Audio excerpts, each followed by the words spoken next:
did he want that call recorded? Was he concerned about anything improper being said or that he may need to release it later?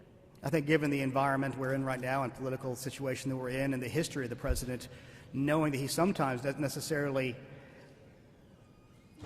characterize things as they might have actually occurred, it was out of an abundance of caution. But I'm sure many people, I'm sure the president's side recorded it too, so they might have been the ones that leaked part of that as well. Thank you. I get Matt Finn with Fox News National. How do you interpret the president asking the Secretary of State to, quote, find votes on that phone call? Is it fair to say the president was asking the Secretary of State to fraudulently find or flip votes? I don't know if he was trying to fraudulently find the votes, but the thing is we have certified this election, so there are no more votes to find. We will continue investigations. He has an election challenge. And one of the things that they were discussing on that phone call was they have sued the state of Georgia and the Secretary of State. There are rules of evidence to follow once you do that. Trying to go outside of that is an issue.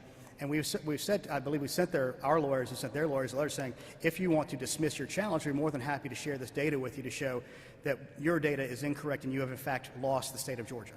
The Bureau of Investigation says there's an unprecedented number of threats statewide. Are you aware of any of those types of threats? I'm sorry, the unprecedented number of threats, what? The Bureau of Investigation says that there's an unprecedented number of threats that have come in statewide regarding the election. We're not sure the nature of those threats. Are you aware of what type of threats you guys may get? We are aware of some, but we're trying to not discuss in too much detail about that while I try to investigate and find out what the actual nature of those threats may be. Hey, Gabe. Konstantin Turobin with CNN. This is now the second sort of conversation that the Secretary of State that has been reported out on this topic. First it was Lindsey Graham earlier in November, and now the President. Has the Secretary of State's office been contacted by any other members of the Trump administration or GOP officials? Well, I mean, our office is contacted by Democrats, Republicans alike pretty consistently to discuss election issues. So, yes, that has occurred. Specifically, it's a little bit of a broad question, I think, but we get contacted by members of the administration. We get contacted by Democrats. We get contacted by Republicans.